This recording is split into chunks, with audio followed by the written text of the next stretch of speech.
Hi, Ann. Hey, Marcus, how are you? Good. How you doing? Good. Fantastic. Thanks for joining us today.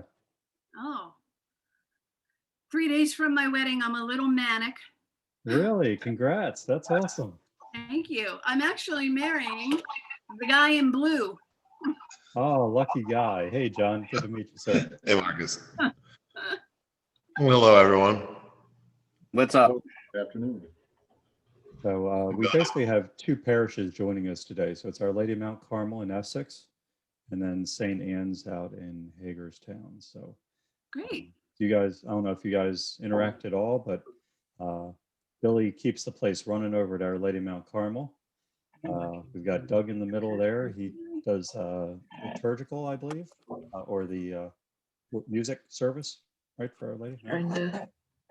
What are you doing, Doug? Turn on your volume. I can't hear you. Hi, Marcus. I work in adult faith formation, so I work RCIA in Cana. Gotcha. Sorry about that. No, it's all good. Our interaction is pretty much technical, so I won't dig into too much job roles. When things break. I apologize right now. I work from home and I have a four-legged terrorist. No problem. I've got two of them. I totally understand. I'm going to mute myself until I have a question or something Sure. specific so that we're not all terrorized. No problem. And I'm going to keep myself muted the whole time too, because they're building a foundation. They're constructing a new house next door. So there's a lot of noise this way as well. That's all right. Just means the value of your home is going up, so that's a good thing. We got David Matera. He's the business manager over at St. Anne's. Katie Fitzpatrick, business manager at Lady Mount Carmel. And as I said, Billy keeps everything running over at Our Lady Mount Carmel. And John, your role over at Our Lady Mount Carmel is? Yes. No. I'm a teacher and also a parishioner. So I was the videographer for live stream for much of our shutdown and still do our Sunday masses. But then I've also been tasked with doing the live stream for when we have church masses and things like that. So I'm here representing for the school for when they would be using this technology. Fantastic. That's great. And you both parishes are pretty much in the same spot where you've just had cameras somewhat installed, or a pair of cameras as they have over at Our Lady of Mount Carmel. You're both using the same software. It's called vMix, and we'll get into that. Just to make you feel good, you're actually a part of almost 15 different parishes that we've helped out with this software and same sort of solution. And the great part of that is we're building sort of a coalition of places that are using the same software, doing the same sort of things, and you're going to be able to support and help each other. And I'm going to build sort of a support group with you folks included, which will be good because a lot of this can be done even remotely. And should somebody be on vacation, need some help, we could possibly give somebody else access to your computer and run it remotely. So all good stuff there. Let's see, who else do we have on the line here? Andrew, I don't think we've met. I'm Marcus. I'm technology director for the Archdiocese. What do you do? I am the technology teacher for Our Lady of Mount Carmel. Fantastic. We'll get along great. Excellent. Thanks for joining. Not a problem. Glad to be here. Okay. So just as a base, please don't take anything that I say as up too elementary. I'm just starting from base. Not sure what you folks know, what you don't know. But the by Andrew. Okay. Just bring up an image real quick.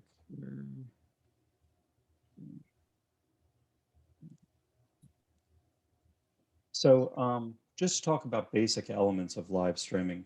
Maybe you guys already know this. Again, please excuse it. Can you see my screen, by the way? It's just an image. Yeah. Okay, good. So what you probably did at the beginning was somebody grabbed an iPhone or some sort of phone and started streaming out to Facebook Live just to get an image and some sound out to the world, just saying that you're still live. Please keep this in mind and please send in your donations. Don't stop loving us. Then they probably complained and said the audio was terrible. So then you tried to find a way to get better audio going into the phone. So then it goes out and sounds a lot better. Okay, so you're working your way through. And then you realize, you know what, it's time to step it up a notch. And what the next step seems to be for most of our parishes isn't a 30, 40, 50, $100,000 solution, say that some of our very large parishes are, or other parishes all across the country, but instead something that's modest, but has a lot of flexibility and scalability. So you may see in some of these gorgeous churches, let's say the National Shrine or things like that, and they've got beautiful close-up shots and people are being followed with cameras and all that. Those are very expensive solutions. You know, that's cameramen, that's expensive cameras, that's going into expensive control hardware. All of that is not what I geared my mission towards during the past year. It's been a single pastor with one assistant or maybe no assistant or volunteer, you know, a very small footprint and not many resources to help out. And one of the ways that we can sort of do that, where instead of just having one camera not moved, is we went with what's called a PTZ camera, pan, tilt, zoom camera. So it can make it look and feel like you have either many cameras, or at least they get the ability that you're not just getting one big shot of the church and that's it, but actually can zoom in and on the ambo or onto the altar for Eucharist or different locations. So the camera has the capability of doing that. And that's what we've done at both of your parishes. We've provided a camera that can do that pan, tilt, zoom capabilities. At Our Lady of Mount Carmel, we actually mounted two, one in the middle back, aiming towards the altar, so you get the nice center shot, but then also one off to the side for being able to fade over to that shot. So someone walks over to the ambo, well, that's fine, you catch them with the center shot, but then you want to fade over to that other camera that has a nice close-up on the person talking at the ambo. Just adds a little cinematography, a little, again, the idea is we don't need it to be perfect like TV, but it needs to be entertaining. It can't be static. We don't want to feel like people are just watching a video that's, you know, really quite boring, right? We got to keep them engaged. And as long as the camera angles are moving and the sound is good and the lighting is good, we can put together a solution that works pretty well. So camera, PTZ cameras, the sound system is also very important. We didn't make much recommendation as far as changing sound systems. They're very expensive. A lot of places they are antiquated. You got to take the sound that you get. But coming directly off the mixer that's closest to the speakers and the amplifier is pretty much the cleanest sound that we're going to get. It's all the inputs from whatever microphones are already in place at the church come into the soundboard, and then we come out of the soundboard with that audio.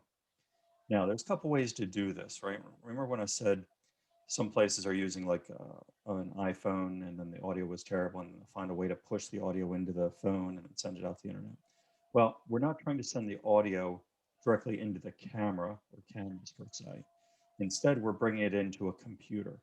So we bring the video feed into the computer, we bring the audio feed into the computer, and then we need some software that muxes those two together. That software is called vMix, we'll introduce here. And then vMix combines it together, lets you fade, switch, add elements into what will be the stream.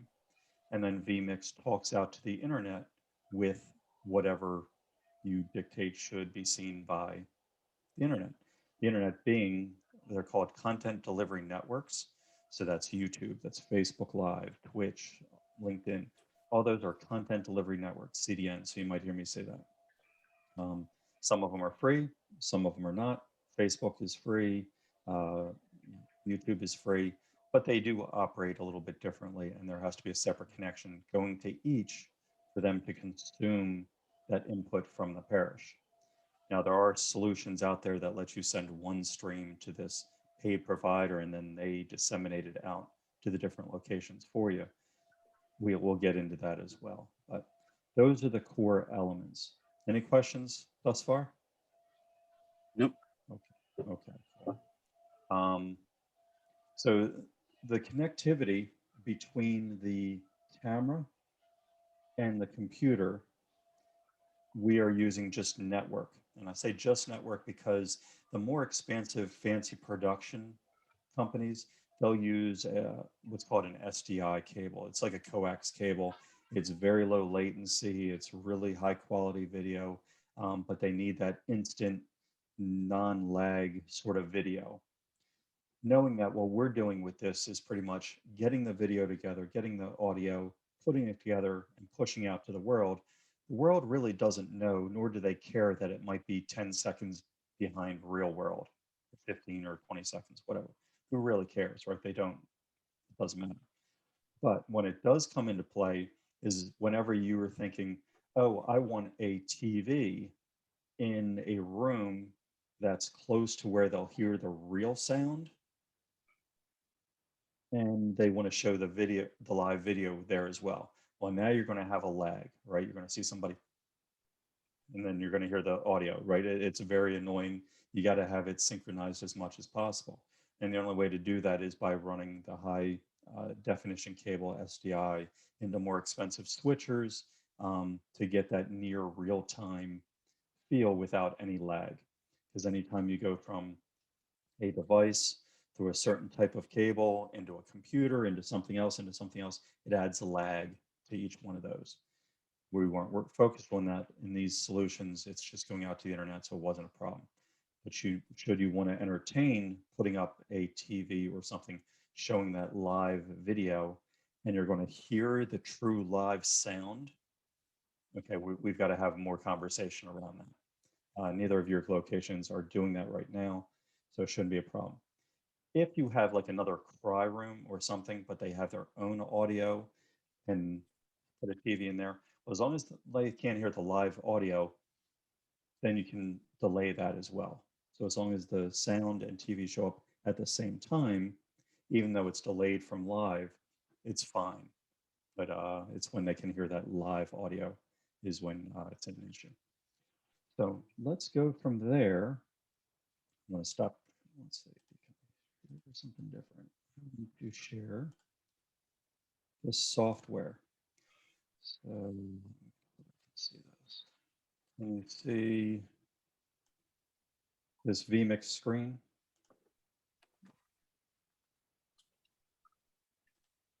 You guys see a screen that shows it says vMix in the top left? Yes. Okay, great. So this software, well, let me talk about audio and video mixing stuff. So at one point I mentioned about hardware switchers, and there's also software switchers. So hardware switchers are usually more expensive. They're larger. What yeah, I'm sorry. seeing is the agenda for the meeting. Okay, so we're looking at the wrong thing. Thank you.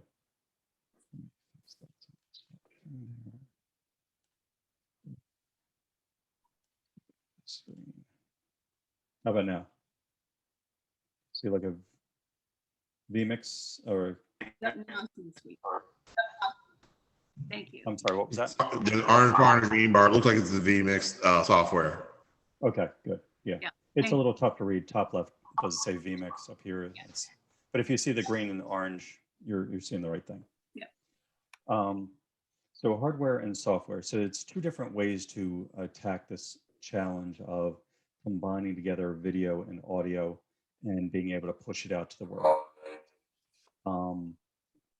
The software is certainly much more flexible because it's expandable. You can upgrade it easily. You can get patches and apply them, you know, and it can change and grow and dynamic without changing any hardware, right? Because it's just software.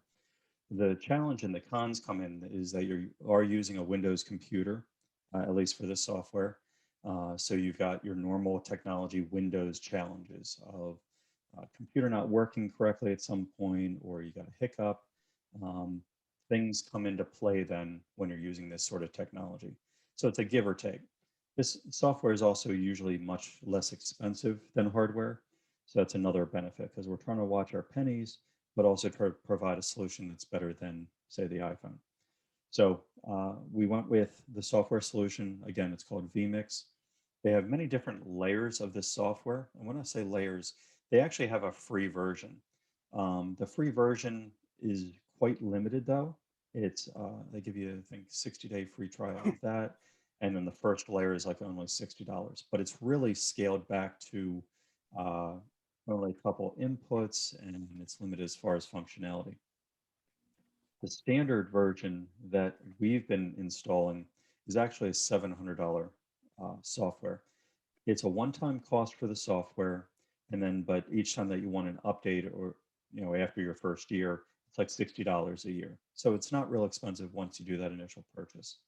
And the reason that I say the $700 version is the right version is because that's the level that this software can actually control the PTZ cameras, move them, pan them, tilt them, all that other fun stuff automatically from this software. The alternative is to go with the lesser expensive vMix, but then you've got to find other ways to move, zoom the cameras using a remote control or using software that's coming straight from the camera. So then you're started decentralizing the management, and things are stressful enough that you want the stream to come off looking good and acting good. To have to be playing around with that, it's not worth the fight usually. So 13 of our 15 parishes are using this software. 2 of them are fighting with using some other software, and they'll eventually come over to the dark side and pony up a couple pennies. But so this software, remember I said it pushes together the video and audio.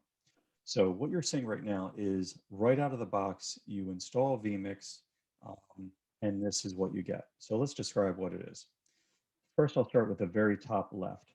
You see the black, it might be a little hard to read, but it says preset. So a preset is basically a setting. It's a configuration, and you can have many, many, many different presets. You could have a preset for daily mass, one for Sunday mass, one for baptisms, one for funerals. And each one of those presets could house the settings, configurations, shots that are optimal for that event. Or you could just operate out of one preset that has all the different shots available, and you pick and choose based on the event that you're dealing with. So just letting you know that there is that flexibility. The other nice thing about the presets is you can also create one that says is a sandbox for you to play around with, learn, or somebody else to learn on, so that they're not messing with the one that you use daily or weekly. Go play in the sandbox, don't touch the production one. So it's nice that it gives you that functionality. No extra license fees for the presets, have as many as you want. So describing this interface here, new, open, save, that's all pretty obvious what that sort of is. That's dealing with the preset. The top left, where that yellow or the orangish yellow bar is, the top left is the preview window. So this is the window that's not live to the world, but you can stage and know what you're going to transition into the live view. The live view is the top right, which is the green bar section. So anything in this window is what would be going out to the world, whether it be an image, whether it be the live video feed, whether it be a movie, and we'll get into all the different types of inputs that the software can manage and push out for you. Going down the center are actually transitions, and it transitioned from the preview window over to the live window. So a cut is, boom, it snaps right over from being in the preview, now it's live instantly. Fade is a fade, merge is a merge. Cube zoom is this fancy little zoom thing. There's other types of, a lot like PowerPoint presentation, right? All these different sort of things, a fly, rotate, all this cheesy sort of cube thing. You pick what you want and you have fun with it. All depends on the event, what sort of makes sense. If it's a fun kids event, maybe you'll do some of these cheesy things. If it's more liturgical, it'd be more somber and respectful. However you want to deal with it, it's your decision. Just letting you know all these possibilities are there. Always good to know about this button here, this FTB. This is a fade to black. God forbid anything happens and you need to cut audio and video to the world real quick. You hit that button, it flashes red, and you know that the world isn't seeing or hearing anything. So good to know that that button's there. We'll get into these 1, 2, 3, 4 later. These are actually overlay buttons, and we'll get into that. This bar right here is called a T-bar. If you've ever seen a physical switcher, or you've watched the news and you see somebody in a control room and they're sliding this thing, basically it lets you control how quickly something from the preview window ends up in the live window. Sometimes you want to do it real slow, fancy, view. Other times, just letting the merge do it at a certain pace and let it go. For each of these, you can actually control how quickly they go. For like merge, if I click the little drop down arrow here, at the very bottom, it talks about milliseconds. So 1000 milliseconds is a second. So if I want this to take 3 seconds to transition, I set it to 3000. Now it takes 3 seconds to merge over. Any questions with any of this yet? Okay. The next area that we'll talk about is called the input section. So I'm going to take this little separator here and I'm actually going to drag this up just to give us a little bit more room. So down here is where you would have all your what are called inputs. Inputs, again, can be a video, it can be an audio file, it can be pictures, it can be PowerPoint presentation if Microsoft is loaded on the computer that's running vMix. You name it, all kinds of different inputs can be used. And again, you can go, say, from a live video view that's running live and the world seeing it, and have queued up a PowerPoint presentation or another video. Say Archbishop Laurie wants you to show a video. Get that video file, put it on here, and you can transition over and play the video and then come back. All kinds of different inputs that are available. So let's take a look at the different types of inputs. So down here on the bottom left, I have add input. And I click that. And here's a list of all the different types of inputs. Can you see that all right? Is it big enough? Or is this too hard to see? Just give me a nod. Good. Good. I can't Okay. see it. You can't see it, Billy? No. A little hard to make out. Let me see if I can zoom in here. Let's see.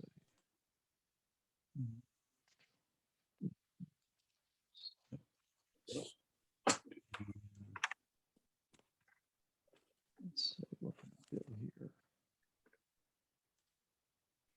One thing I never played with was trying to zoom in to be able to see it. All right, I'll get you better shots on this, but I'll just describe it right now. So the different types of inputs that are available, like I said, are video. If you had a DVD, if you had a list, whether it be a list of videos or a list of audio files, you could actually put them in there like a playlist and it would play through them. Camera. This is actually not the camera that we're probably originally thinking with the PTZ stuff. This is actually like the webcam. So if there's a webcam attached or a USB connected camera to the vMix computer, you could actually click here and say integrated webcam. Hit OK. It's not going to work right now because I'm using it for Zoom. So that sort of makes sense. It's a terrible example. Sorry about that. But those are the different inputs. Let's see. So that's camera. There's also this next option is NDI/desktop capture. So this is an example of using another screen. So your vMix computer is running vMix, but you could also have it up showing, say, like I do, the agenda on the other screen. So if I hit this and I say load desktop capture, a lot like Zoom, right, where you pick what option you want to share. So that can actually be an input into the software to show. So if I pick Microsoft Word, so we can see it, and hit OK. Now it is showing Word, but the file that I'm showing is a different one.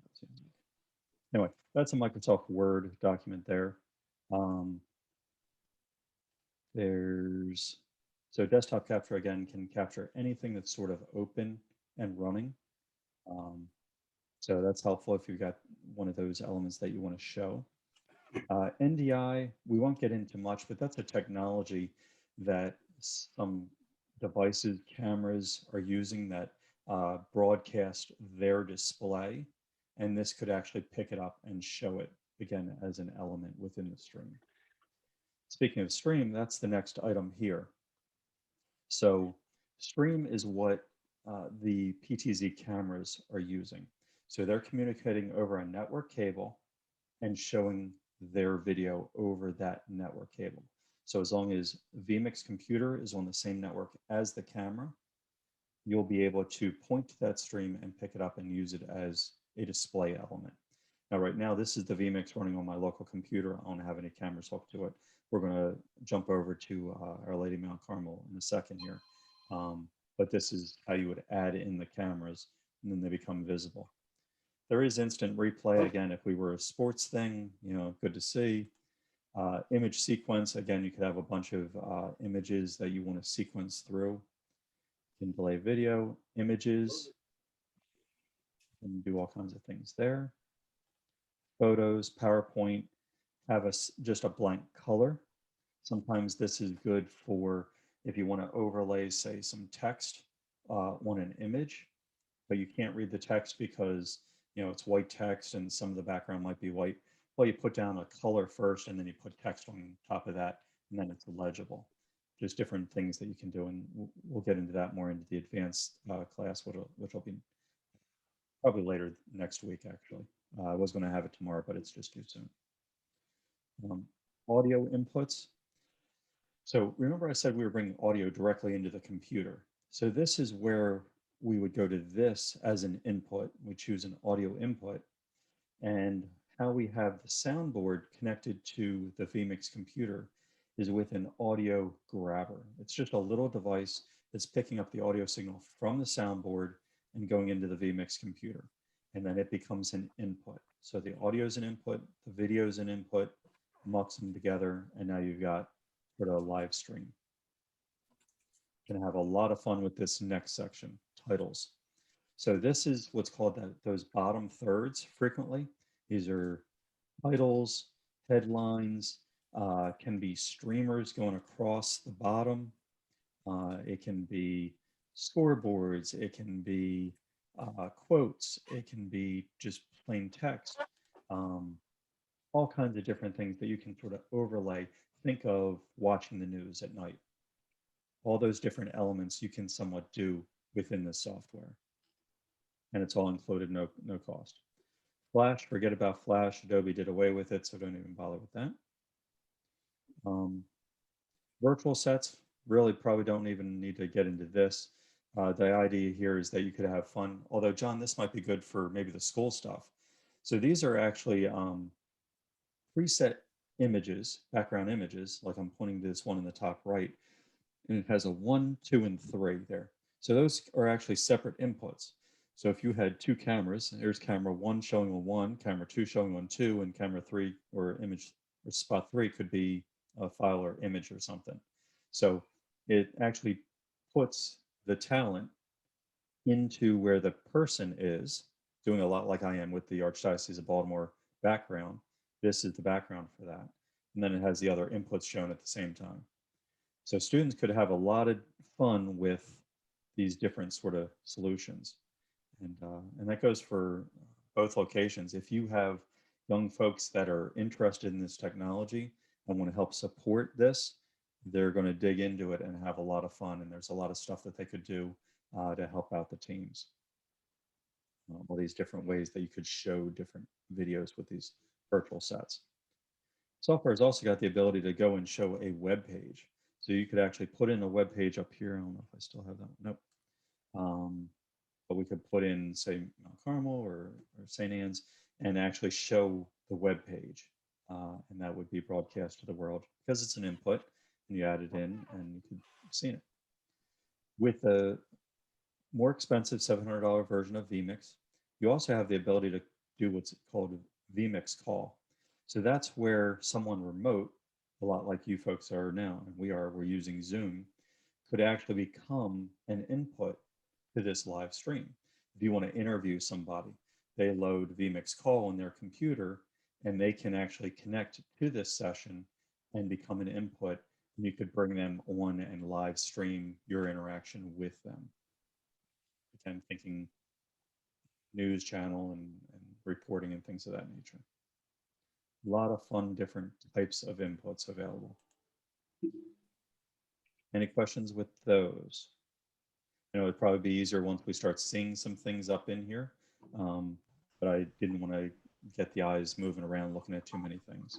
I did want to have one question with that. Sure, Don. Obviously, on Carmel, we've got the 2 cameras installed as the visual inputs. Can you use other devices as visual inputs and connect them into this software? Give me an example. For example, we have a Parish iPhone we've been using for live streaming. Can we connect that as a third input? Actually, you can. This software allows you, as long as the phone is connected on the same network as the vMix computer, the answer is yes. I will say at Our Lady of Mount Carmel, because I control that network, it is a hidden network for this camera so that nobody sort of gets into it. But if a device, iPhone or Android, is connected to it, yes. And what you would do is you would download some software. It's by NDI Tech, and I can share that information with you. And that, remember when I mentioned NDI in that other piece here, it would actually show up as a device in here, and you would choose it, and you can actually walk around with that device, and it's a live camera that can be baked in. Might be good for, you know, taking a camera outside as long as the Wi-Fi is strong enough. Obviously, nothing is going to be as good as hardwired. So the cameras that are installed now are hardwired. That's going to be your best, but it is possible. Okay. Let's see, what are some other functionality that's good to know? So depending on the computers and the speed of the computers and the storage drive within, there is a record function. Now, we could attach an external drive onto the computers. I think both of yours only have about a 256 gig drive because its core function is to run vMix. It wasn't to do a bunch of storage or video editing, anything like that. But if somebody had a very fast drive, they could connect it to the computer and actually record directly to that device for later editing or upload or whatever they want to do. Because that is possible. Marcus, Yes.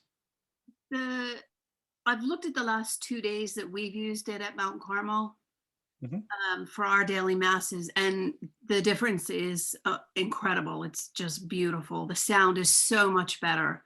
Excellent. And I'm so impressed and already really excited with where we're going to go with it. But I haven't, as of yet, been able to, because we haven't learned how to get this onto YouTube so that I can get it onto the website as the webmaster for Mount Carmel. So Right. I've got 2 days of mass that isn't on our website or on our YouTube page. Are they recorded and backed up in a file that I can grab from you or have emailed to me? Because typically when something isn't able, if we've had a glitch in the past with the iPhone, that it wasn't able to get uploaded to YouTube, what I've had to do is a screen record from my phone of the Facebook video, which Right. takes forever, Right. and then upload that screen record to YouTube. And if that's what I need to do, then that's what I need to do. But now I've got 2 days worth of masses that aren't on the website and YouTube so far. Sure. So what you're talking about is multiple content delivery networks, how to get the video onto each. And I was saying this to Katie the other day. It's almost kind of good that people start out from the bare bones, sneaker net sort of thing where, you're doing the painful copying and recording and doing all that, because then you get to appreciate the power of this tool. So to answer a couple of your questions there, if you don't click record here, it will not record locally. It's trusting that whatever content delivery network you're sending it to will record the video. So as of right now, the video has gone out to Facebook. You could download the video from Facebook and then upload it to YouTube and upload it to your website. or however else you can get the video. If it only went out to YouTube, you could do the same thing. But now we're getting into actually the next bottom section here. I'm going to skip over external for right now. And it's this stream section. So it's down at the bottom here. I'm flashing my mouse. I'm going to click on the little cog. Again, anytime that you see a cog, that's basically the configuration for that element, whether it be up in the input section, there's a little cog next to each, or down here. And if you click on that, that brings up the configuration. So this is configuration for the stream option. And you'll notice that there's actually 3 different buttons here. 3 buttons mean 3 different content delivery networks. So this computer system connected to the internet can actually send the same stream to up to 3 different locations. Now the caveat here is that the bandwidth, internet bandwidth that you have has to be large enough to have that or be able to handle that sort of bandwidth. And unfortunately with Comcast, they give you plenty coming down, downloading files, downloading things, but with live streaming, you're actually pushing up. And the amount of bandwidth that they give for that is much less. For our landing mount Carmel, I believe it's between 15 and 20 megs per second, which is probably suitable for 2 content delivery networks. Be careful with 3. Once you get to too many and you saturate the bandwidth, you start getting buffering. Your customers are going to start seeing the spinny wheel things, which we don't want either, because then that becomes frustrating. And again, there is other ways actually to use other services where you send them, basically you send one stream to them, and then they disseminate it out to YouTube, Facebook, Twitch, whatever for you. Now, but to your point, as far as recording, and if there's a glitch, let's say your internet goes out during mass, you're in trouble if you haven't hit record down here, because it's lost. You're expecting the content delivery network to capture that for you. So again, the only caveat here with the record is the storage space. You don't want the computer to fill up with video. If you leave this on by accident, obviously it's just going to keep recording and fills up the computer. And then you're wondering why you can't live stream or do anything. Again, it's the con side of using a computer versus a hardware controlled switcher. But it's good that you know it's there. And we can talk about auxiliary external drives that could be connected to the computer and capture the video for later editing, or the CYA just in case. So, Any questions? Ian, it's Katie. So when you upload to the website, you pull it right from YouTube, right? Okay. So if we were to just stream to Facebook and to our YouTube thing, and then you could just pull from there, right? Yeah, that would be ideal, because Okay. the problem we were having with the phone was that you can't stream live from YouTube on a phone unless you have 1,000 followers, and we are not going to get 1,000 followers from our parish on YouTube. We could do it. Bob could do it. But So he's sitting right here next to me. That's why, because we're watching it together, and he just busted out laughing. but from a laptop, that's not a rule. That's not a guideline. So we can stream to YouTube without that 1,000 follower guideline. Okay. Limitation. So that's not an issue. So if we can live stream directly to Facebook and YouTube, then I have no issue. I don't have a problem at all, and I can go directly to the website from YouTube, and it's perfect. Okay, Yes. perfect. Then we don't Yep. even need to worry about that third option Yeah, right now. not at all. Okay, cool. And vMix has integrated with all of these other content delivery networks. So we were just talking about Facebook, so that's there. And I'm sorry, it's a little hard to see here. Facebook's here, YouTube is here. By the way, a little side note, I believe I've installed the latest update. You'll see down here on the left, it says update available. And if you look at the top left, The version right now is 23.0066 on mine, but the latest version is like 24 dot. And the significance of that is there's been some challenges with YouTube and with the YouTube now, that what you would have to do is you could stream it out to YouTube, but then somebody would have to go behind when the service is over, go onto YouTube into the studio and say, okay, we're done, clicking on the dismiss button, and then the video is available, and then you could record again.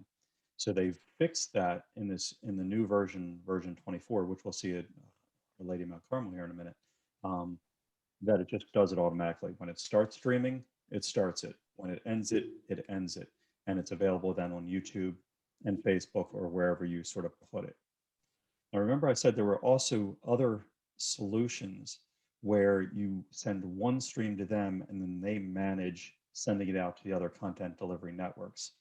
The one that we've been using at several of our parishes is called a Restream. So the website is restream.io, and I can help you out and get into that. So it's free to create an account. It's free to set vMix to stream to that organization. Again, it's called Restream.io. And then on that solution, you can pick where you want it to restream or rebroadcast or syndicate your video to. Sending to a personal Facebook page, again, I said personal there, is free. Sending it to a YouTube page is free. Sending it to a Facebook group page, say a business page like Our Lady of Mount Carmel, whatever, a fee is required, the next level of service. So you can't just use the free service of Restream. And a year subscription to Restream is $190 a year. So pretty inexpensive. It lets you do that and would send straight to the Facebook business page or group if you buy that elevated level. Again, it's only $190 too much. If you wanted to stay cheap, though, one thing you could do, I guess, and you wanted to still send it to us a couple places, is you set up number one to be the Facebook page, the group page, and you set up number two to be Restream, so that it goes to, LinkedIn, Twitch, and all the others that are free service. So it's ways to do it. But we can work on that one-on-one as needed, just letting you know what's capable and out there.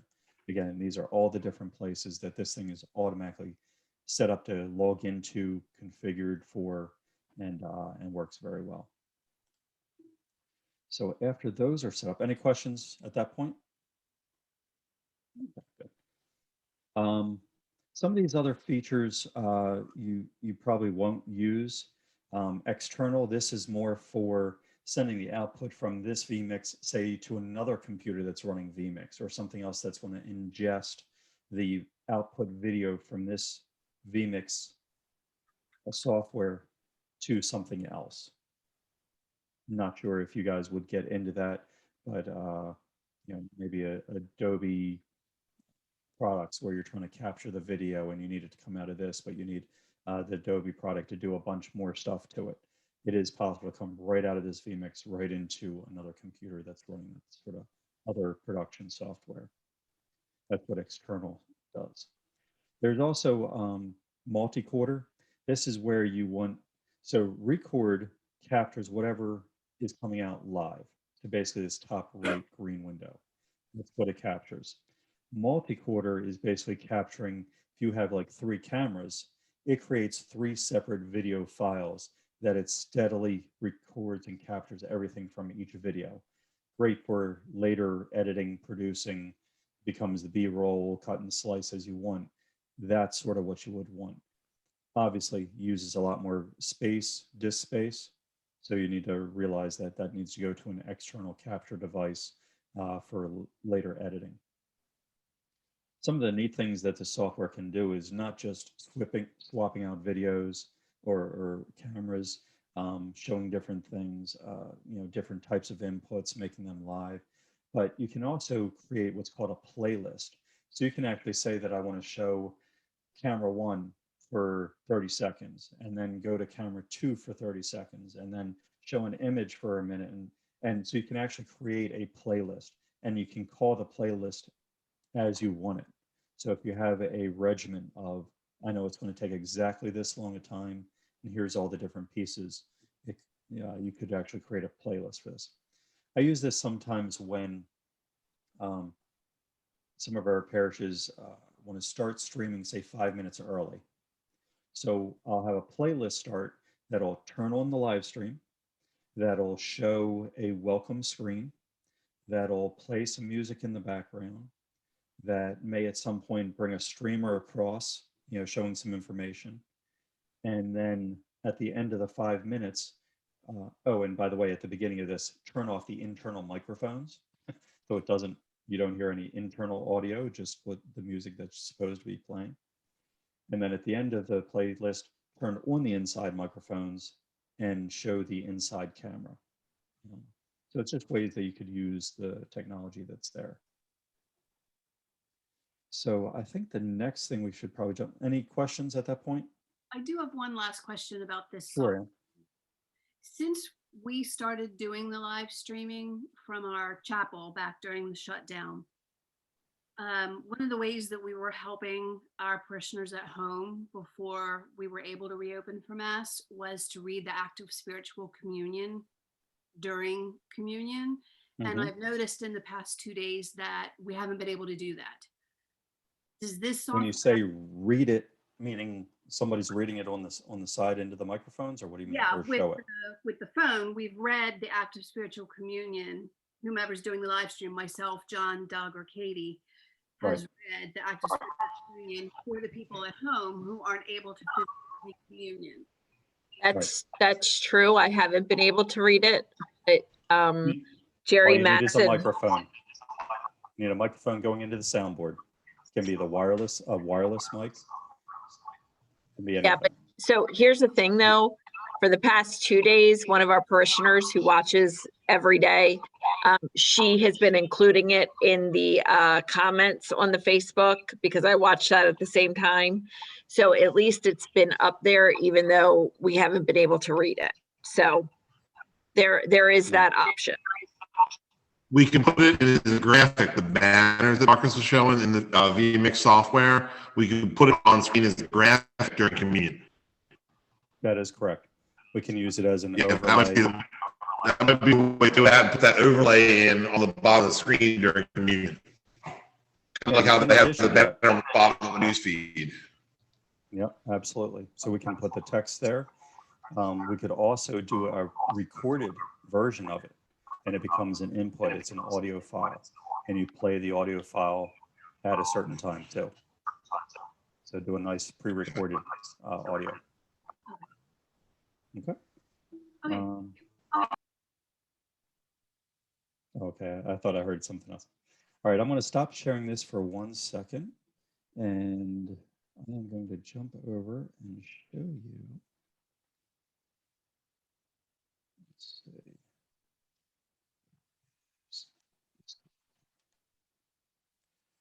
Okay, so that was just the agenda.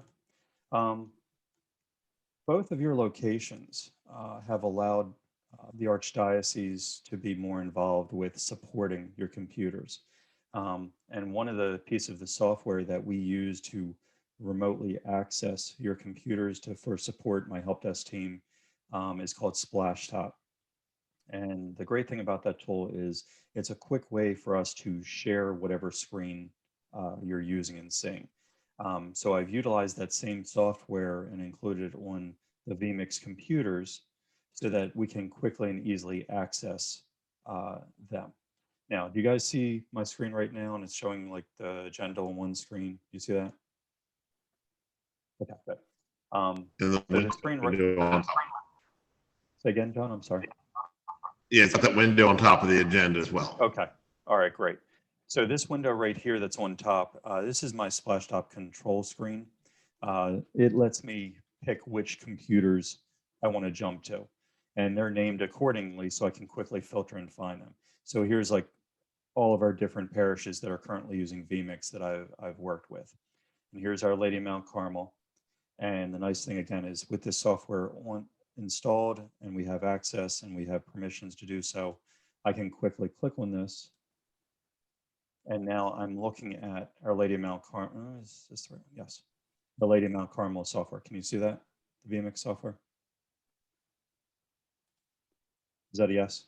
Mhm. Okay. All right. So remember, this is sort of how the software starts out. I'd opened up a blank one just to sort of see what this looks like. What I'd like to do is I'm going to walk through what we did at the beginning and what you guys may have done as far as building this, the configuration. And let's say the first thing we want to do is we want to add in the cameras in as inputs. I'm going to add input. Remember, the cameras are used what's called stream. And knowing the information for a camera, I can pick that camera, hit OK, and there's the camera that's being shown. They actually, again, at Our Lady of Mount Carmel, have 2 cameras. So I'll do that again. I'll click Add, click Stream, pick the second camera. It's a camera that's off to the left, hit OK, boom. So down here at the bottom are the 2 inputs. Camera 1 is middle. Camera 2 is actually a left side camera. It's zoomed in right now. Top left is the preview section. Top right is what would go out to the world live if I clicked stream. Okay, we had talked about configuring the streams, but we didn't talk about starting and stopping them. So again, they can have up to 3 different streams possible, and you can start and stop whichever ones you want to run. For instance, I could click this up arrow next to the stream. If you click right on the middle, it starts all of them. If you click the little arrow next to it, here I could start just to Facebook or stream just to YouTube, my choice. This would actually turn red and would be going out to the world. So, but as of right now, it's gray, nothing's going out to the world. We're looking at a preview on the left window, which is top left, which is the left camera, and then right is live, or is the center camera. Talk about the transitions. So I'll click on one of these, you'll get the feel of what it does, how it feels. Again, remember, we could change the duration. Let's say I went this crazy, right? I'm going to say 5 seconds. Now I'll do a fade. Oh, where was a merge? There's a 5-second merge. Real slow. All right, very cinematic, however you want to do it. Or you could use this T-bar and slowly drag it over. Or come back, or whatever you want to do. You know, you can be as creative as you want with that. And then again, the funny different ones up here. Again, fade to black means the world wouldn't see anything if that's flashing. So those are 2 inputs. Again, the benefit of these pan tilt zoom cameras is that we can actually move them. Remember I said the little cog next to each input, or any place that you see a cog, is basically a configuration. So this first camera that's on the left here, it's actually the middle camera. I'm going to click the little cog next to it. There's a menu going down here on the left-hand side. A lot of different things we can do with each sort of input, as far as color adjustment. Color key is, say, if you wanted a certain color to not show, basically, you know, like a green screen sort of thing. Color correction, professional grade color correction. Positioning, you could actually change the size of this, whether it's small or bigger. Layers, we'll get into this, which is kind of neat. It's basically, you could take this one input and overlay other inputs on top, stacking them on top, which is, we do frequently at other parishes, say, putting a countdown timer in one location and a logo in another location, and bake it into the input so it's part of that input. We're not going to get into triggers today, but this is like automated things that can happen. Like when you bring the input into the live view, it could launch other things, or it could stop other things, or it could trigger other things to happen, other inputs to show, go away, things of that nature. Tally lights, not really a thing here. This is the light that's on top of a studio camera so that the talent knows which camera to look at. Cameras are too far back and the tally lights are expensive. I don't think we need those as of right now, but that's what that is. Then the fun part, Ptz Menu. So this is where we can tell this camera, because it's a pan tilt zoom camera, to actually move and do things. So first time setup, we need to add in this menu, again, this is just a one time. So PTZ optics, you've got to put in the address. So for this camera, it's 192.168.100.31. Connect. Now you see it's happy. And now from this control, because we've paid for the more expensive version of the software, we can zoom all the way in to there, and that is from 104 feet back, I think. We're pretty far back there. And then the center button brings us all the way back. And then we can go to the left. We can actually see, there's their other camera is actually hiding over here on the side there. And there's also speed. So if you bring the speed way down, you know, it's not good for if you've got to come from way far back, go to way far up.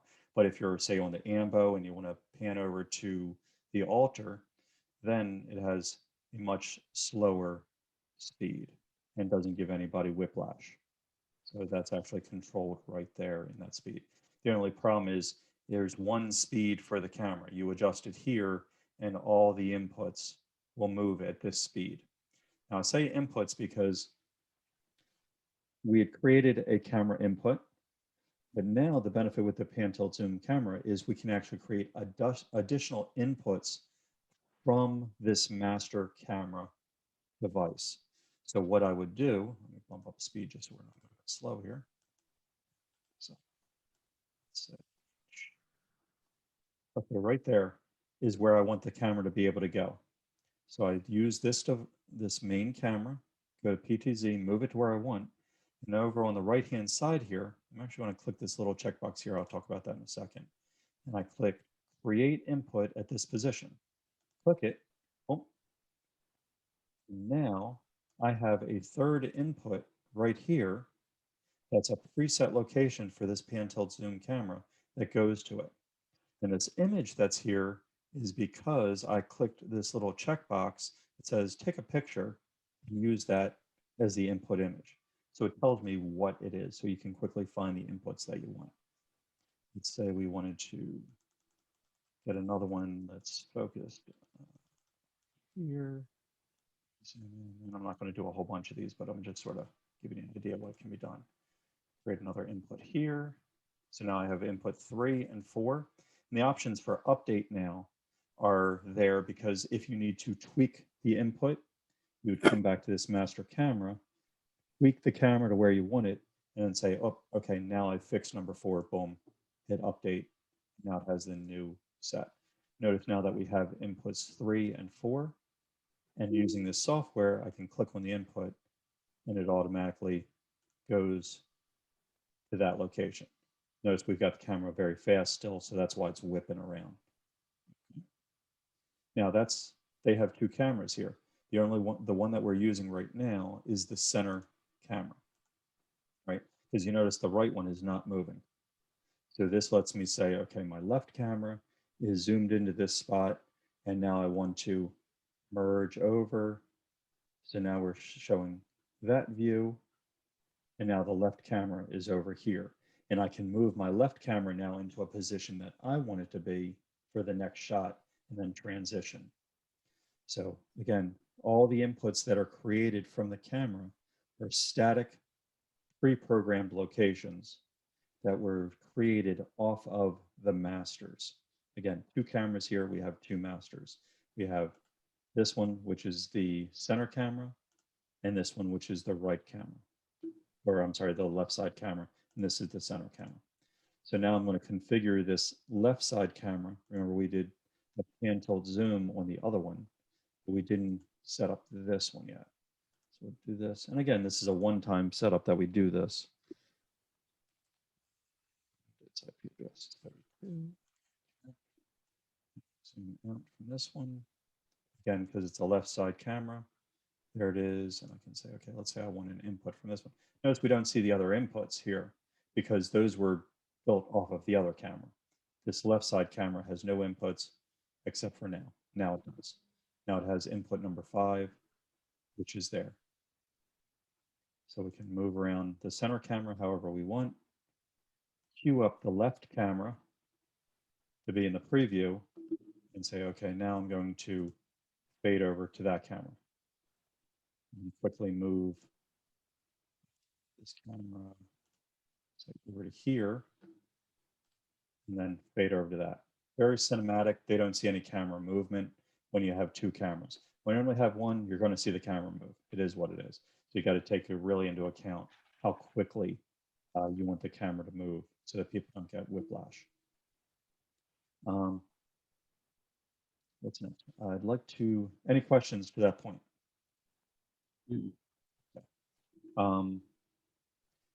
There's a bunch of different buttons down here for each one of these inputs. Audio here, this only makes sense if audio is coming through that input. Okay, this is a camera, there's no input going through it. By default, for some reason, it automatically turned on when I created that input. Doesn't need to be on because no audio is coming through it. The audio input is actually coming from a USB device that, again, that's connected to the soundboard. So let's go create an audio input. So I'm going to click add input. And in the list here, we have audio input. And we do this one time for a preset and it's done. So it's a USB device. I click here. Here's this USB device. I hit OK. Now I've got another input here. Green audio, which makes sense. It should have that. If you turn that off, it actually mutes it. Right? So we make sure that's always turned on. Also, you notice in the center here, these green bars, that's showing there's an audio level. Again, you turn that off there, they're gone. So the world would not be able to hear any audio if that button is not turned on. Okay. So it's an input, it's audio and video. So now we've got 2 of the 3 legs of this stool. We need video, we need audio, and lighting. I don't get involved with lighting per se, but if we ever had a problem where the camera is zoomed in so far and it's really having a hard time focusing, it's because of lighting. The camera has to be able to distinguish the talent, the person speaking or what you're trying to focus on, and the background and the separation between. And usually because there's 3 lights that are usually done. A key light, which is coming a little bit like 11 o'clock aimed towards the subject. A fill light, which is coming at 1 o'clock. And then usually a little bit of a hair light in the back. So that's what's really separates the talent, the person talking, from the back. So so you're aware of it. If your light's at the top on the altar or wherever the ambo is, if there's not good hair light a little bit, the camera may have a problem if you try to zoom in real tight. Okay. And that's it. Any questions to that point? Let's think of something else that we can add. What's another input? Let's say we wanted to add an image. And so the image that I have here is actually the Mount Carmel logo, just a JPEG image. So I click image, I can browse and go find that image as long as it's on this computer. Hit OK. And I just snagged that off of their website. I can click on that. And again, that's how you transition from these inputs into the preview, is just clicking on them will put it in that preview window. So I click there, notice it moved it, it put it in there, click on the image and it puts it in the preview section, ready to go so that we can merge it back and forth or whatnot. Let me fade that back. So now we have it queued up here in our left-hand window, and that's all well and good. We know we can fade it over here. But you may have an interest of overlaying one image on top of another, whether it be a logo or basically doing a picture in picture. And that's what these 1, 2, 3, 4 buttons are underneath each one of these inputs. Obviously, it makes no sense for audio because you're not overlaying audio per se.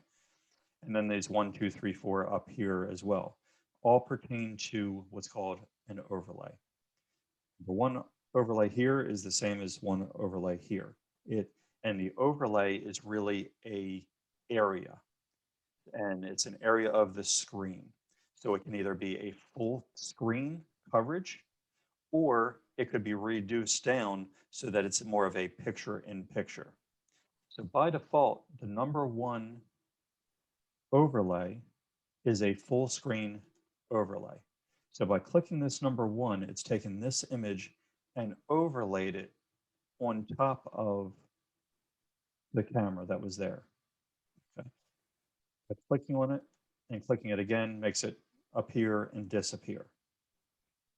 Now you also notice that this number one up here lights up at the same time as that. It's sometimes confusing. You think, oh, well, if I only have 4, then I can only get 4 overlays. Not necessarily. This is basically showing you that there is an overlay that's active on this window, and it's a quick way to turn whatever it is off. But if I wanted this camera here overlaid, notice it's a full screen overlay. Okay, so number one is currently configured as a full screen overlay. I'm going to change number 4 because I think 4 is actually a smaller one. If you notice, I click the number 4 and it takes whatever input it is and puts it in this little square down here. And I can actually control how big that number 4 overlay is, and that's down here. So I'm going to click overlay, and this first box right here is which overlay number. Remember we said 1, 2, 3, 4, there they are. So if I click on number 4, because I think that's too small, and notice it's set as picture in picture versus a full screen, and I'm going to make it a little bit bigger. So I just increased my zoom a little bit. I can actually click this red, move it, hit OK, and now it's larger. So this might be kind of neat if you say, well, you know what? I actually want a picture in picture 2 cameras, so I overlay the 2 cameras. John, to your point, it might be cool. Let's say, well, actually, it's probably for Monsignor, but if he's doing Stations of the Cross, maybe the picture in picture image is a picture of the station, static image that was taken of the station cross, and the live video is actually Monsignor or someone reading during the Stations of the Cross. So you're actually not walking around, you've got the nice microphone right there, but you can change which image is being shown in this picture in picture just by clicking on the different input overlay button. Any questions there? So powerful, you can move the overlays around. Again, number 4 is picture in picture. You can click and drag, zoom. So if it was bigger, and let's say this was a Station of the Cross, say in the image is sort of like that. Okay.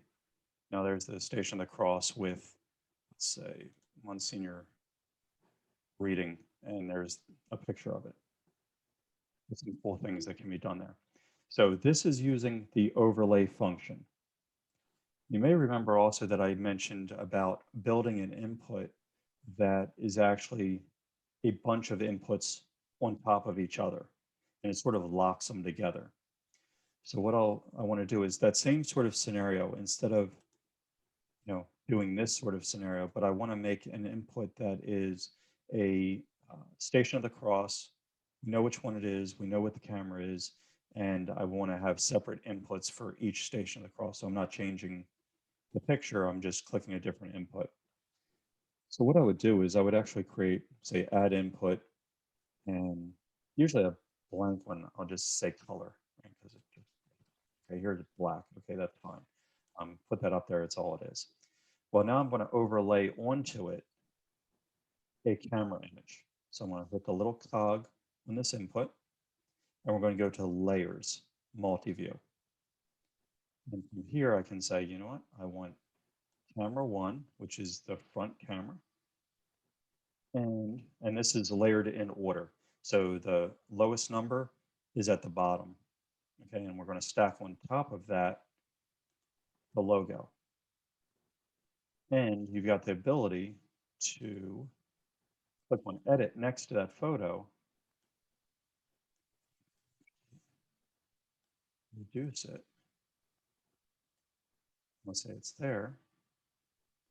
Close that. Now that input is set. So this is station 1 cross. It's set. I click on it and it's there. I don't have to be changing images. I just have to click on the different input. Choose a different input. You know, it goes back to this, but if I want to go right to station 1 cross, I click on it and it's a layered input. It's handy for having multiple things, maybe a bottom third title, as well as an image and a countdown clock. This is an easy way to sort of build that input. Before I get into titles, are there any questions about overlays or layers? Quick little reminder, you can download this software to your personal computer or your work computer if they allow, and start a 60-day free trial if you want to play around with any of these sort of functionality. So you're not messing with the production equipment. Obviously, you wouldn't have access to the camera streams, but building inputs, doing layers, resizing, learning titles, which I'm going to be showing you here in a second, would actually give you a lot of good information and get you trained up a little bit. It's available for you. Again, you get a free 60-day trial. You just put in your email address and it goes live for 60 days. After that, then you could come and make a preset on the production equipment and name it your name or something. And that's where you sort of play around with at that point. Just know to put it back into the production preset before you're done. And, we'll go through that just to make sure you're good. So next thing, titles are important, right? It's all well and good to have an image, but it is kind of nice to have a logo there and maybe a title. So one of the inputs that's available here is called title, and we've clicked on this before. If it has GT in this top left corner here, that actually means that it has some animation built into it. So if we pick this top one, say OK. So that's created the input here, but it also gives us an extra box to fill out some information. Notice on the left-hand side, there's actually 2 fields. There's a headline field, and then there's a description text field. So if the headline is, this is the 4th Sunday, or 4th Sunday of Lent, as an example. And description, I'm using them only because I'm on this system. All right, and close this. And you'll notice down here in the input, it's actually showing that. I'm going to click on the input just to bring it up into this view so it's a little bit bigger. And you see the 2 fields that I filled in are here. That's all fine. It's in the preview window. Now, if I want to take this and bring it over here, I can use the number 1 overlay. Even though it's a complete overlay, a transition would be, it would show exactly this, black on the top with this bottom third layer. But actually what I want to do is overlay it onto what's being shown live. So I click the number 1, and that brings the overlay onto the live video. When I'm done with it, I click the number 1 again, and it goes away. Again, and this is so that you don't get confused with these. Again, if I click on the number 1 here, you notice the number 1 lights up. It sort of remembers where that number 1 is. So if you're looking at it as like, oh, I need to get rid of this overlay, it's real easy. You're not looking around at the inputs. Oh, which input has the number 1 lit? I can just click right here and it turns it off. Unfortunately, it's smart enough to know the last place that you used it. So I could actually click this 1 again and it puts it back on. These bottom thirds are very powerful. You can actually queue up a bunch of different titles. Say if you had different people speaking, or for different readings, you have the different readings queued up, what the script of the verse is and things of that nature. And to edit that, you actually right click. This is one of the few times that you right click on an input whenever there's editing to be done. You would right click. Now you've got an option for title editor. And this is where you could add in different text, or click the little plus here and it adds it into the bottom. Now I can say, all right,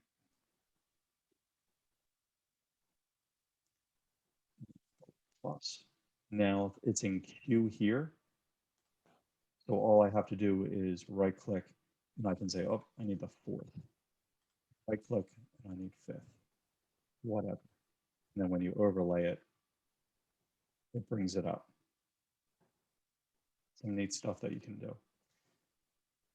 Another input that sometimes has been used or is the streamer. So we'll come up to ticker.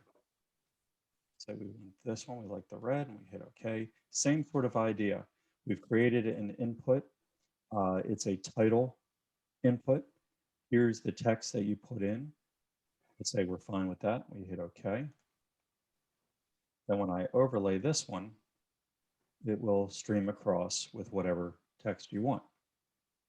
Again, editing, you right click in the middle, title editor, and you can actually increase the size of the text. It's not increasing here with the streamers, but you get the idea. You can change the color of the text. That's horrific, but you get the idea of the power of it. And you can add it into a queue to have different sort of tickers. It's saying, to support our church, please visit da da da da da.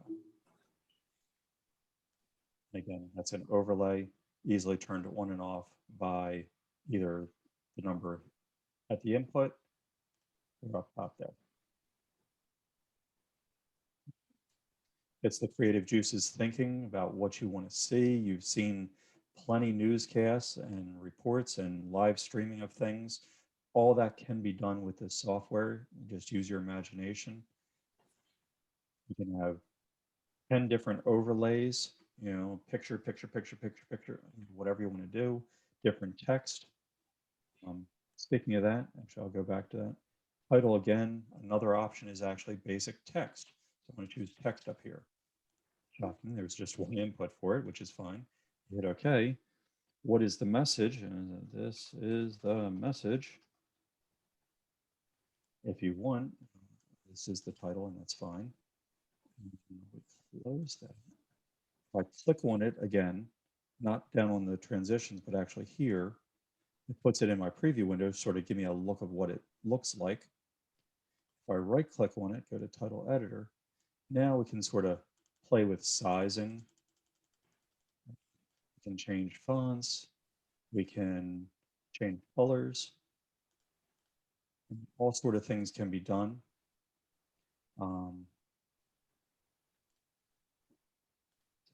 Also, positions. So I'm back up here one sec. So on this input here, if I click the little cog icon, again, this is to configure this input, I get the standard menu over here on the left of all these different things. And again, one of the options here is position. And so this would actually let me move this text to wherever I want it. And now when I overlay it, it shows up in that location.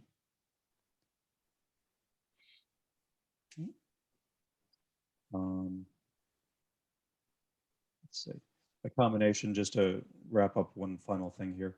Let's say you couldn't read that text because I mentioned this earlier. So what I might do is I'll say, well, I want to be able to read this text better. So I want color behind it. And the color that I want is a light gray. I hit OK and I say, okay, well, now I got a gray box. That's all well. Actually, I want to change it to black. Suppose I'm going to create a black one. Color black, that's fine. Let's say now I want to overlay some text on that. So I can click the little cog on that color. We go to layers, and and what I want to add on here is actually that here, yeah. And I can actually edit that because I want it, and I'll show you why here in a second. All the way up there. Close this, and so this is what this input looks like. So it's a black background with this text. Then for this input, I can actually position this and oops, reset. Yeah. I'm actually doing something wrong here. I wanted this to show up down at the bottom without any challenge, with it being in the right spot. I'm messing something up. Because if we overlay this, obviously it overlays the whole thing, but I want this overlay to be down lower. So I'd actually change the position of that whole screen to be lower on the overlay. That means going and modifying the overlay. So just letting you know, there's layers, how you could actually put background color behind some words is possible, as well as putting clocks, tickers, other images, other camera images, all is possible. And you see this fills up really quickly with inputs around here. It's also good to keep an eye down at the bottom here. It shows what the computer's doing. It's hard to read, but it's actually stats that are running. Total is showing 10%. That's the CPU processing power of this computer. If it ever starts hitting 100, it would, and you're streaming, it would actually start buffering and impacting the live stream. So, showing you a lot of different things today. Any questions up to this point? What you were just showing us with all the banners, I Yes. saw on this morning's Mass for Mount Carmel that you had the banner for Our Lady of Mount Carmel, but you also had the Mount Carmel logo. Yep. How do you insert a logo? Okay, a logo is nothing more than an image, and it's a PNG image, and it was overlaid. So what I'm going to do here, this will be a good segue. So this is my sandbox. I've been playing with this. I had clicked new and created it. So I'm going to hit save because I'm going to create my little sandbox. So I'm going to sandbox. That's what it's going to be called. And I hit save. Notice now at the top it says sandbox. If I click open, you're going to see a couple others that are here. So there's Katie has hers, and there's main and minimal. These are some other ones that I had created. This morning, I believe Katie was using Katie's sandbox to actually run. And I click open, and the first thing it does with this preset is says, oh, okay, here's all these different inputs that were created. What would you like to do? Do you want to bring them all in? And I say, sure, hit open. So it closes my sandbox, and it opens up Katie's. Okay. These are all the different inputs that Katie has. By the way, these inputs, you notice some of they're turned sideways now. To flip them, basically compress them, you just right click on the header. If you right click on the header, it actually collapses it. Click on it again and it expands it.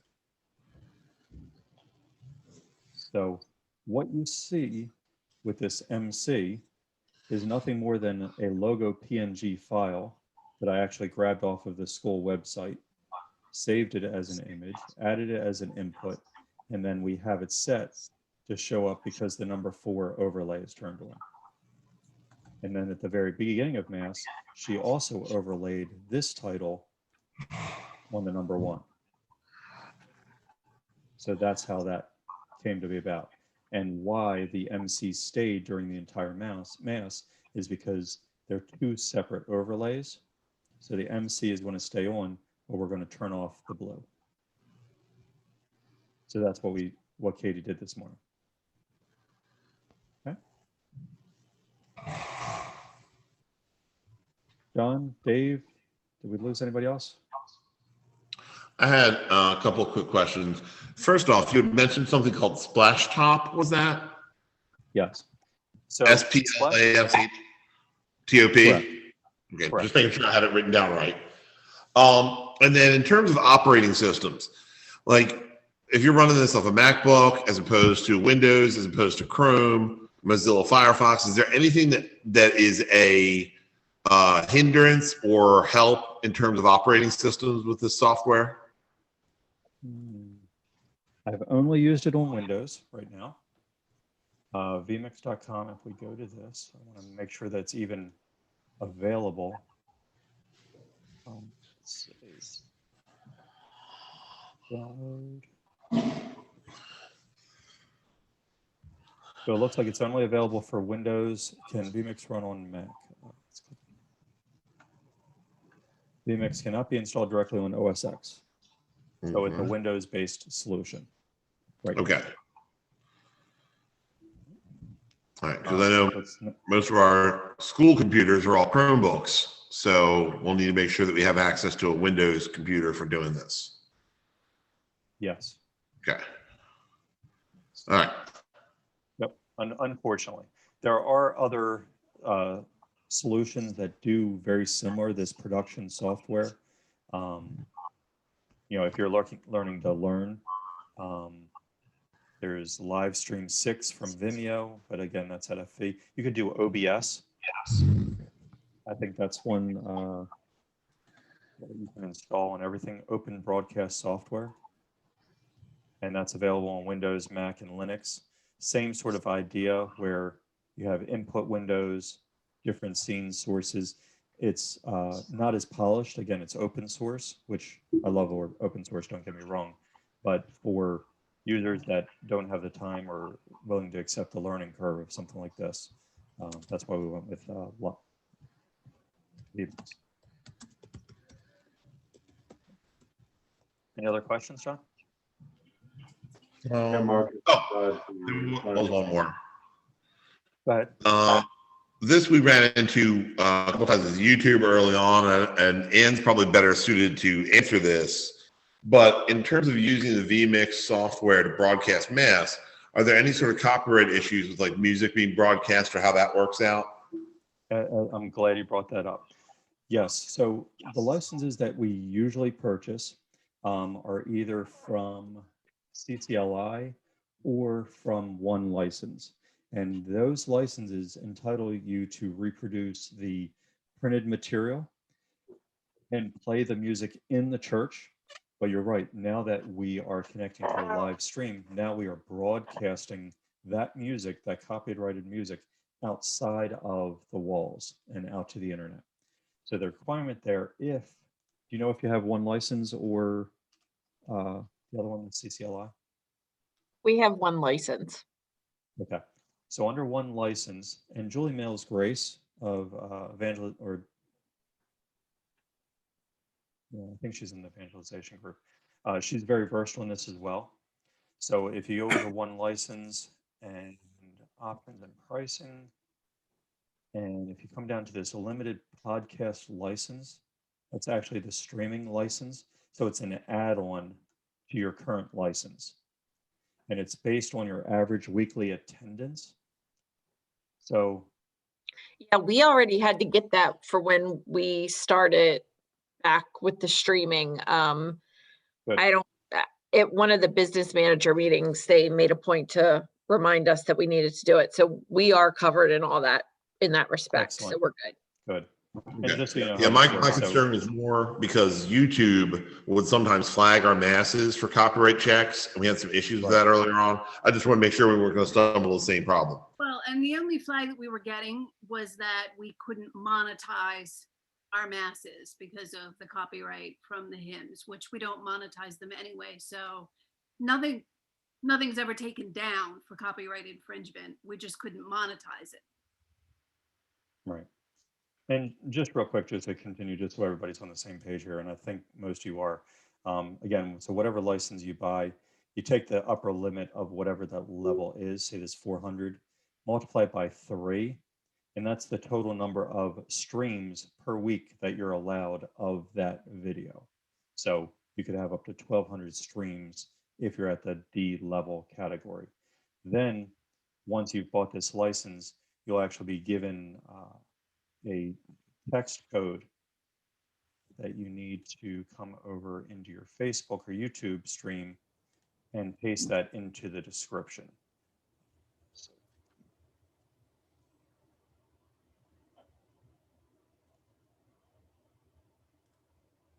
where this was. Basically, it's in the description field. You need to edit your video. You need to put it in the description area is your license key.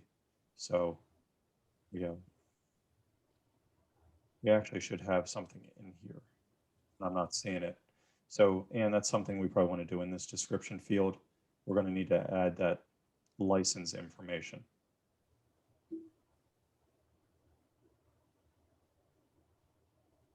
Yeah, and it comes from one license, and it talks about how to do that and where to put it. Now, optimally, we get some conflicting reports. Where do you need to post the copyright information? Do you need to list each of the songs and who the owner is and things like that? Optimally, yes, and you would list all of it somewhere in the stream to give them the right copyright ownership and rights stamp. Usually just posting the license at least sort of takes care of most of it. They haven't really cracked down on it. Great question, though. Anything else? Did I add too much today, or was this just the right amount, or where are we at? This was good, Marcus. I was actually over on my other screen, putting in a couple of those headlines as I was getting ready for our Mass tomorrow. I have the headlines ready for the first reading, the responsorial, and the gospel. So all I got to do is get my missal tomorrow. So I don't have it with me here, and put in what the actual readings are, so we're all set to go. So that was great. A great thing to learn today. Excellent. Same with the responses, right? Just to jump back, one of the reasons that we're allowed to put technology into the church space is because we're using it as a teaching, a catechetical sort of tool. Liturgically, it shouldn't be there. Catechetical, teaching, evangelizing, it's allowed to be. So the more that we can use these tools to teach, and by showing the words and guiding people in the Bible where to find verses and things like that, educating them, it's in the right mindset of why we're doing this and reaching out and teaching and including people that are outside of our walls. So it's allowed. So, any other questions? And just for the others' benefit, I just looked on our website really quick, and our Facebook and our YouTube page both list our CCLI license and our streaming license right there on the page. So that's good. Yeah. So it's great that you're doing it, because I know with YouTube, if they feel too violated, they'll actually mute pieces of the video. Their robots will pick up in the music and they'll just mute it. So if you're playing something right off the radio across the internet, they'll flag it and they'll mute it, which we certainly don't want happening during one of our masses or something like that. Also with that, one license and CCLI are very different. They don't overlap. So whatever music one license has is not covered under CCLI and vice versa. So your music group needs to understand that they can only play the music that is licensed. The caveat there. All right, guys. Anything else? Nope. All right. So that digest some of this, play around with it. If you have any questions, shoot me an email. Work together. Again, I want this group to grow, and I'm going to introduce you to the other 15 parishes that are running vMix so that you can collaborate, find some cool ideas. There's a lot of neat stuff that we've already done for some of our churches that I haven't even touched on here. Things like using your mobile phone to start and stop the Mass and automatically move the camera again from your mobile phone, controlling basically this software is possible. But again, that mobile phone needs to be on the same network as the vMix computer. Creating shortcuts, automating things are all possible, overlaying some cool stuff. Common thing that I've also done is ingest from the USCCB, their different titles for the day, and have that automatically updating the overlay titles. So you don't have to do that every day. It automatically comes in. So there's a lot of neat stuff that can be done. So learn the basics here, have some fun with it. Again, download it on the computer that you have if you want, get that free 60-day trial. If you don't have one and need to use this computer, we can help get you the splash top so that you can remote to it. Just know that you want to work in the sandbox so you don't break anything. And we'll just grow together here and make it an awesome production. Well, this has been recorded. I will share it with you guys once it's downloaded. Should you want to go back and look at a certain part or it brings up other questions, don't hesitate to reach out. And probably within a week or two, we'll set up the next sort of webinar and we'll start getting in some fancier stuff with some other parishes too. Okay. Thank you for everything you've done. If you have any questions, don't hesitate to give me a call or whatnot. Thank you, Marcus. Thank you. All right, guys. Thank you, Great to sir. see you guys. Be well.